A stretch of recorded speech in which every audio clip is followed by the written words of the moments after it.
A-t-on vraiment besoin de présenter Pokémon? Pour les plus jeunes, il s'agit sûrement d'une simple licence comme une autre, mais pour les plus âgés, c'est bien plus que ça. Le premier jeu vidéo, les cartes à jouer dans la cour de récré ou le dessin animé en rentrant des cours, Pokémon a bercé l'enfance de bien des générations, dont la mienne. Salut à tous, c'est Dixo, et aujourd'hui nous allons revenir sur cette licence et son succès, l'occasion pour certains de se rappeler, et pour d'autres de découvrir.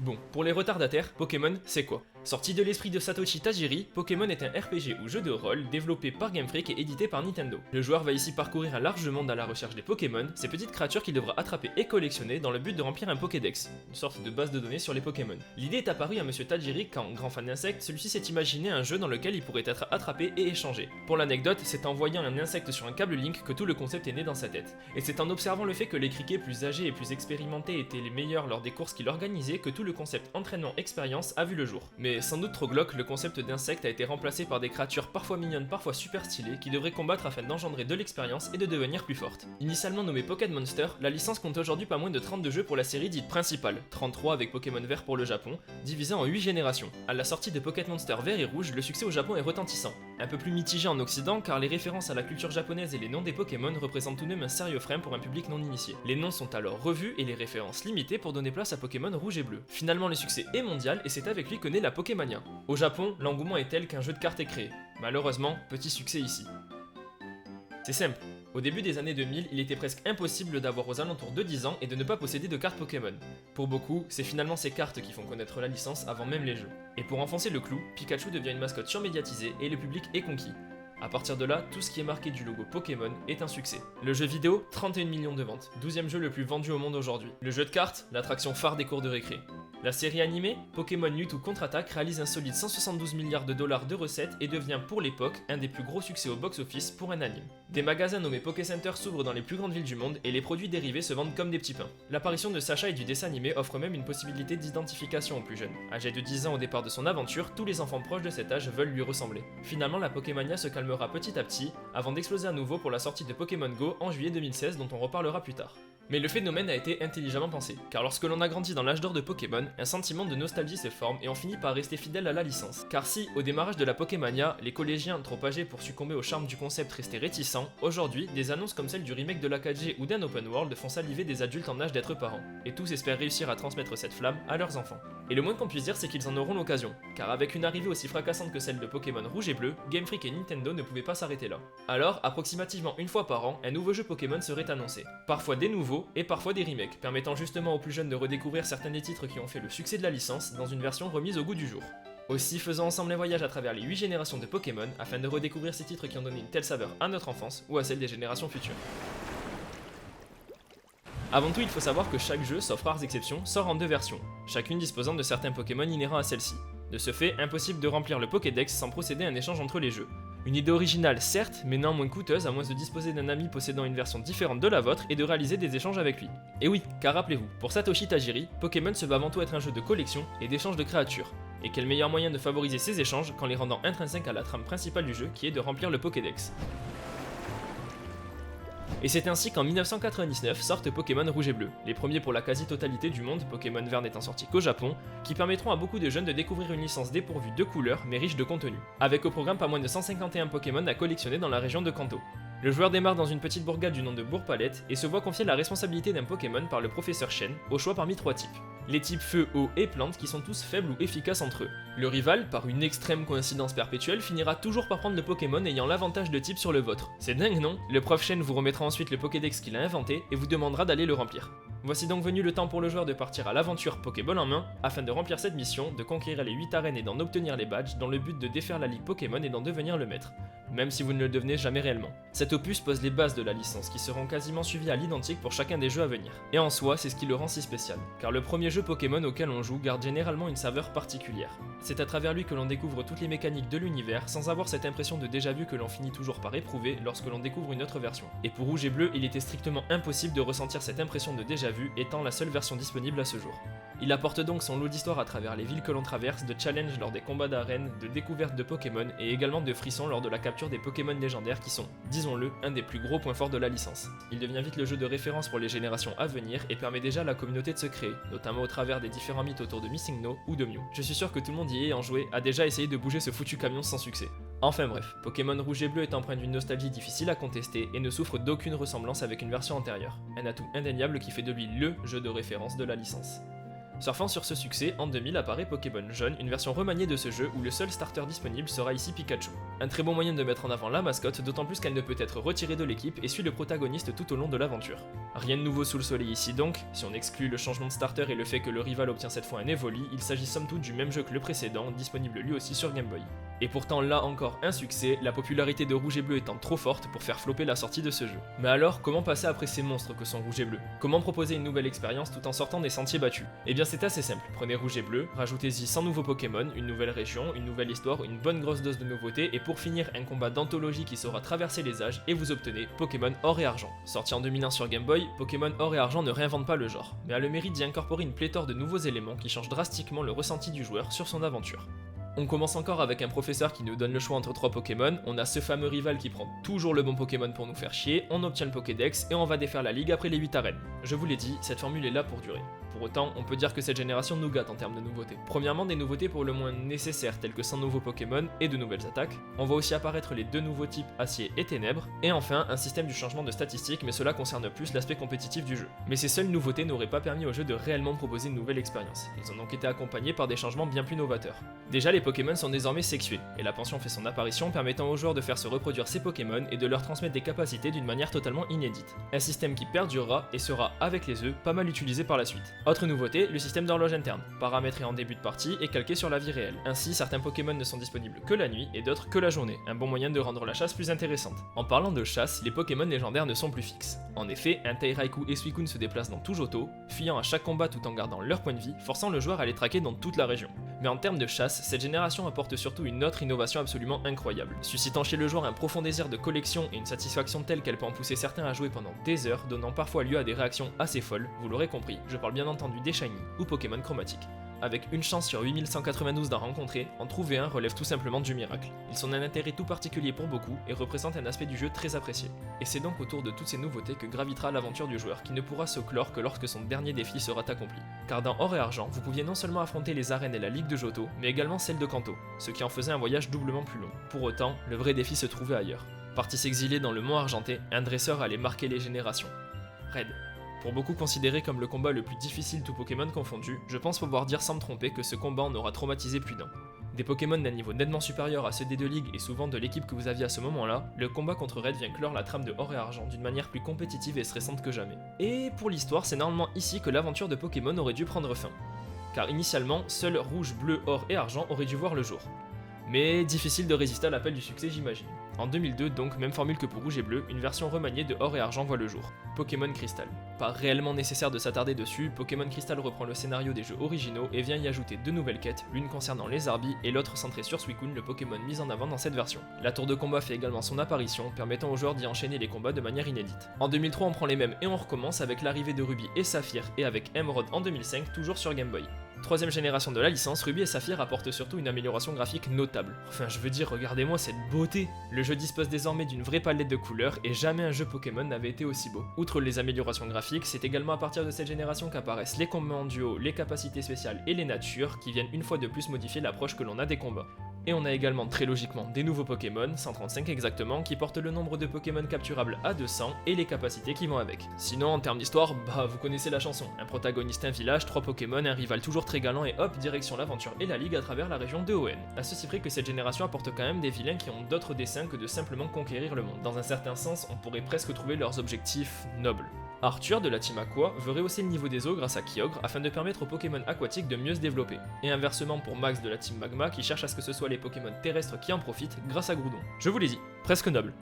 À ceci près que cela pourrait détruire le monde, mais qui sommes-nous pour juger? Comprenez-moi bien, je n'ai rien contre la team Rocket, mais il est vrai que pendant 2 générations, nous avions affaire à des méchants qui ne l'étaient que par simple volonté de nuire. Ici, on nous sert des idéaux un peu moins plats, et ils sont franchement bienvenus. Mais finalement, dans ce jeu, ce qui faisait le plus peur, ce n'était pas la team Magma, la team Aqua ou la perspective d'une destruction du monde. Non, ici, la peur, la vraie, elle venait d'ailleurs. Or et Argent avait peut-être Red et son équipe surentraînés, mais les vrais hommes ont connu Flora. La Flora de la route 110 sur Pokémon Emerald. Non, sérieux les gars, qui ici peut dire sans trembler que cette Flora n'était pas une criminelle? Son équipe était juste bien trop déséquilibrée à ce niveau de l'aventure et finissait souvent par démolir tout dresseur n'ayant pas passé quelques heures à entraîner ses Pokémon auparavant. Sans vouloir dire de bêtises, il me semble que son équipe était un peu moins bien construite dans Ruby et Saphir. En tout cas, pour Emerald, c'est encore une fois un troisième volet semblable aux originaux, à quelques différences près telles que la possibilité de capturer Kyogre, Groudon et Rayquaza, de quoi se faire une équipe franchement équilibrée, surtout en utilisant le bug de la duplication, qui m'aura coûté un Rayquaza pour ma part étant donné que je l'avais foiré. Une troisième génération riche en couleurs mais également en challenge qui aura marqué pour ma part l'entrée dans la licence avec Pokémon Emerald qui est sans nul doute mon jeu préféré. Revenons un peu en arrière pour la sortie de Rouge-Feu et Vert-Feuille en 2004, toujours sur Game Boy. Un remake certes, mais un remake qui changeait drastiquement le ressenti du joueur sur son expérience de jeu, car Game Freak ne nous avait pas simplement sorti une version retravaillée du jeu, mais plutôt une version modernisée, disposant de grand nombre des nouveautés des jeux et des générations précédentes, comprenant pour ne citer qu'elles des graphismes améliorés, les nouveaux Pokémon, les sexes, les nouvelles capacités et nouveaux types, la possibilité pour les Pokémon de tenir des objets et la fameuse pension. Pour ne pas s'arrêter là, il serait désormais possible après la ligue de partir à la chasse aux légendaires avec Entei, Raikou et Suicune selon le starter choisi. Nouvel ajout et pas des moindres, la possibilité après l'avoir battu une fois de challenger à nouveau la ligue mais avec une difficulté bien plus élevée. Bref, un moyen de redécouvrir un opus mythique avec ce qui a fait le charme des générations qui ont suivi. Nouveau gros titre de la licence, Pokémon Diamant et Perle sorti en 2007 qui marque l'entrée de la licence sur Nintendo DS. Et quelle entrée! Cette génération affirme les qualités de la licence et est très rapidement appréciée par les fans, considérée même par beaucoup comme la meilleure des générations. Il n'y a qu'à regarder l'attente autour d'un remake de Diamant et Perle. Attention, il faut bien faire la part des choses. Une génération peut être très largement appréciée sans que le jeu qui la met en avant ne le soit, et inversement. Diamant et Perle ne représente que le 4ème jeu le plus vendu de la licence, mais est pourtant très souvent classé avant la 4ème place dans le classement des générations. Côté nouveauté, pas grand chose il faut le dire. Alors si on aurait bien la Pokémontre qui a le mérite d'utiliser l'écran tactile de la DS pour nous fournir certaines informations importantes telles que l'heure, la santé de ses Pokémon ou encore le nombre de pas. L'écran tactile est aussi utilisé dans les concours et il est désormais possible d'aller se balader dans les souterrains de la région de Sinnoh pour une petite session excavation. Mais pas grand chose de plus. Alors si, on a des nouveaux Pokémon, 107 exactement, et des nouvelles capacités, mais ici c'est surtout une super nouvelle génération qui nous est servie avec une histoire très bien roulée bien que peu originale, et un nouveau combat dantesque contre un maître de la ligue et son Karchakroc boosté aux hormones, car tous ceux qui y ont joué le savent, Cynthia est très probablement le meilleur maître de la ligue toute génération confondue, et ce combat représente un ultime défi d'envergure avant d'accéder au panthéon des dresseurs.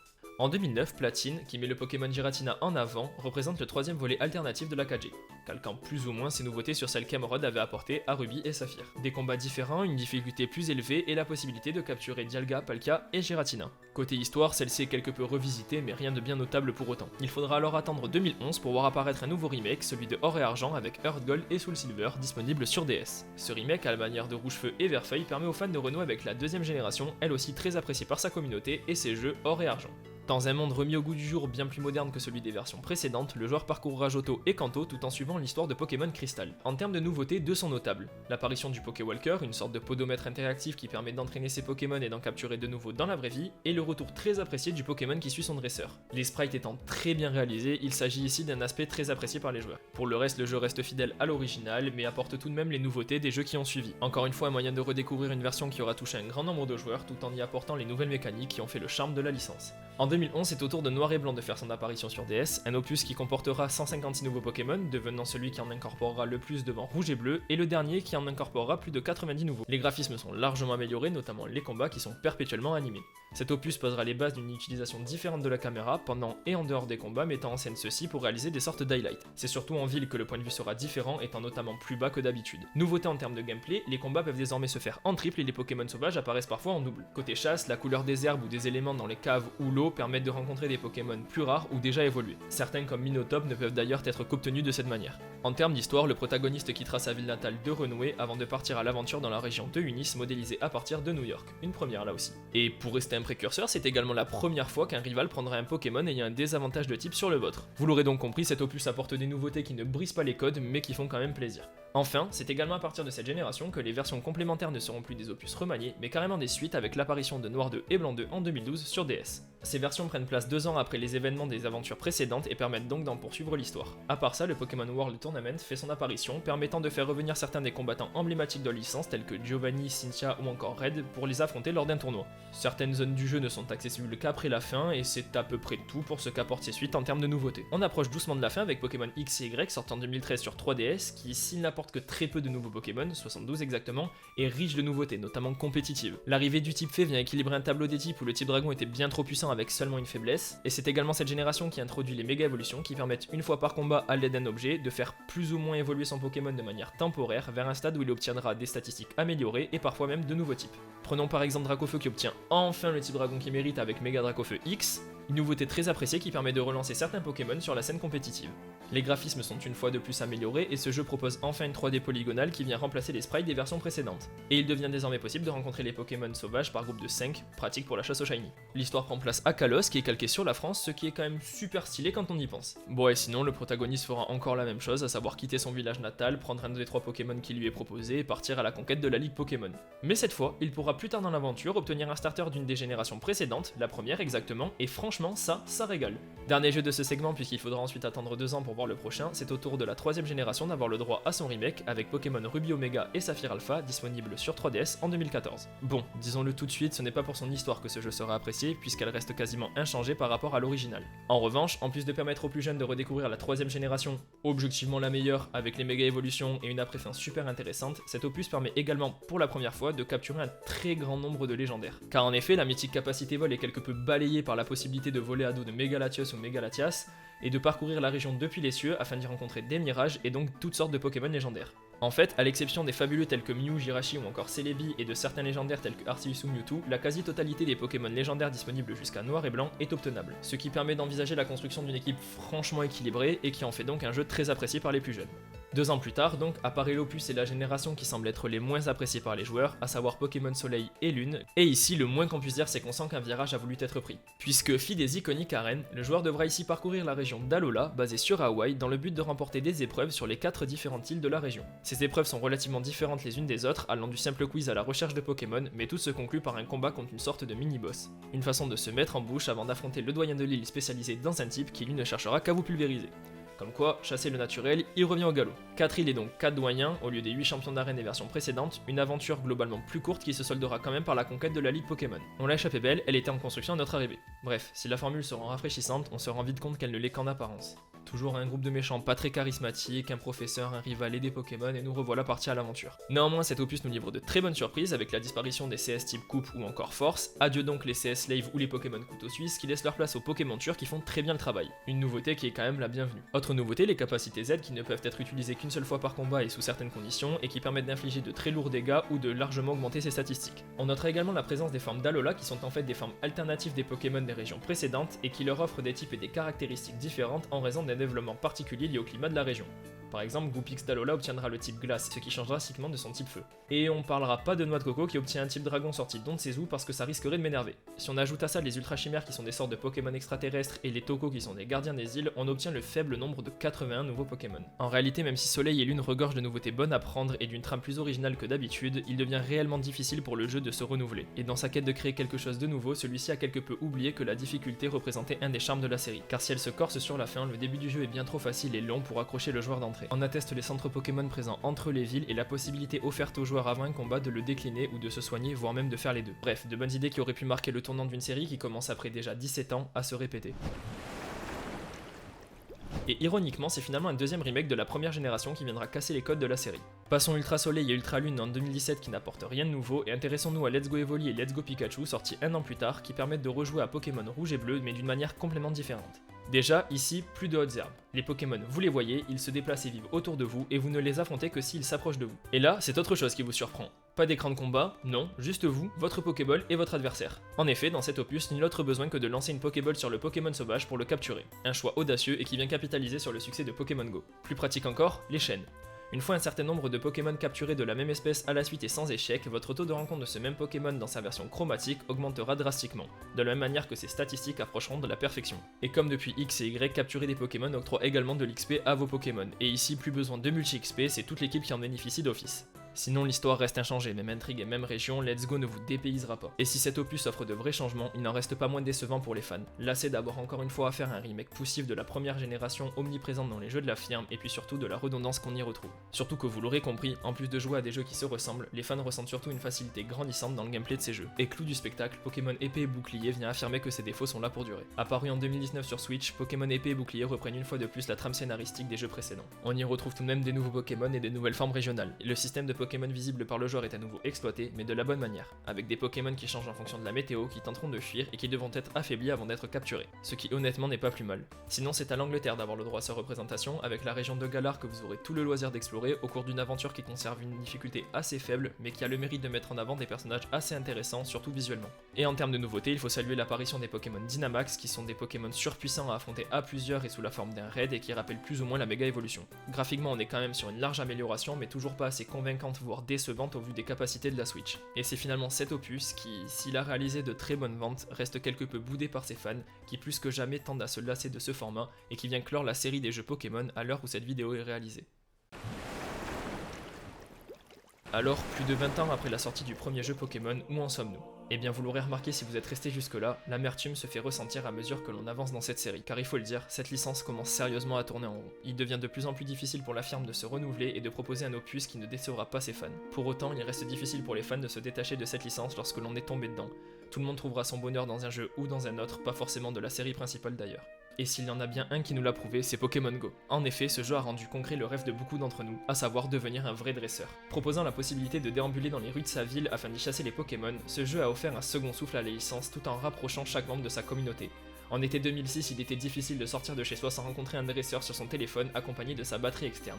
Et cela a permis de créer de vraies complicités, tant avec les plus jeunes qu'avec les plus âgés, car je ne compte pas le nombre de fois où en jouant à Pokémon Go, j'ai rencontré des familles entières attendant pour faire un raid. Des jeunes sans surprise, mais aussi et surtout des adultes qui pour beaucoup ne connaissaient même pas la licence avant ça. Et s'il fallait une autre preuve que Pokémon mérite que l'on cesse de le considérer comme un jeu pour enfants, il existe de la compétition sur ce jeu. Car malgré ses graphismes enfantins et ses scénarios peu profonds, les vrais joueurs de Pokémon savent à quel point un combat peut être stratégique.